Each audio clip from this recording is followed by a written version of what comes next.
infection. Pag-aani mo ang nararamdaman niya. Ngayon, pinapahamak siya. Nakikiusap ako. Hindi ako nagpapahirap sa kanya, kundi ang mga tao sa paligid niya.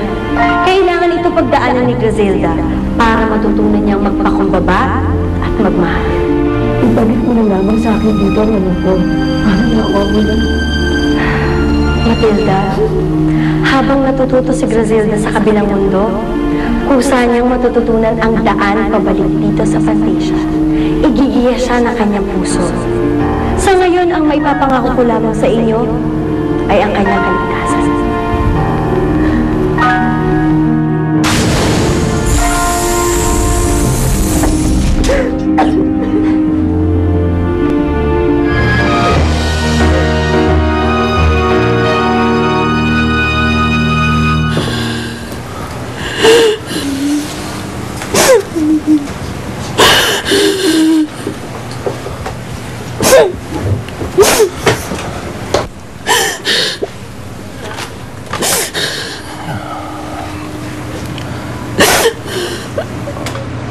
Mabuti siguro kung huwag mo na muna samahan si Lola pag nanonood siya ng mga teleserye niya.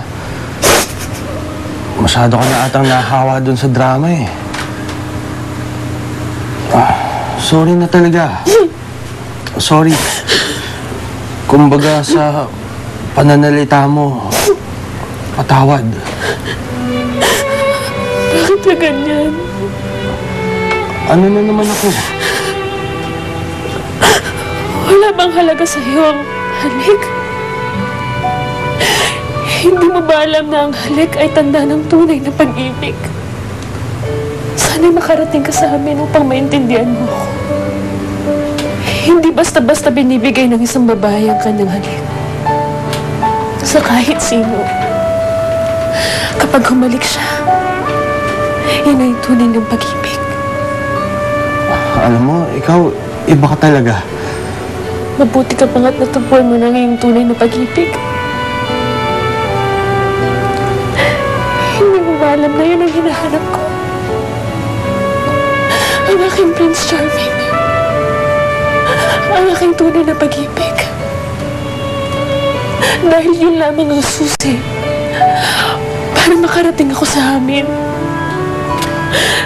Dahil iniwan ako ng mga tao na makakatulong sa akin.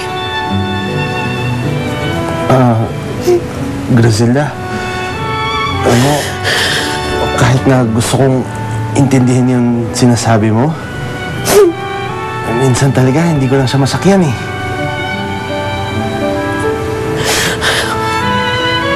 Wala kang alam sa nararamdaman ko. Palibas ay nasa tabi mo lang iyong lola. Palibas ay hindi mo alam kung paano mawalay sa mga tao na mahal mo. Umiiyak ka na naman. Alam mo ba, kahit kailan hindi pa ako nakakapagpaiyak ng babae. Ikaw ang una.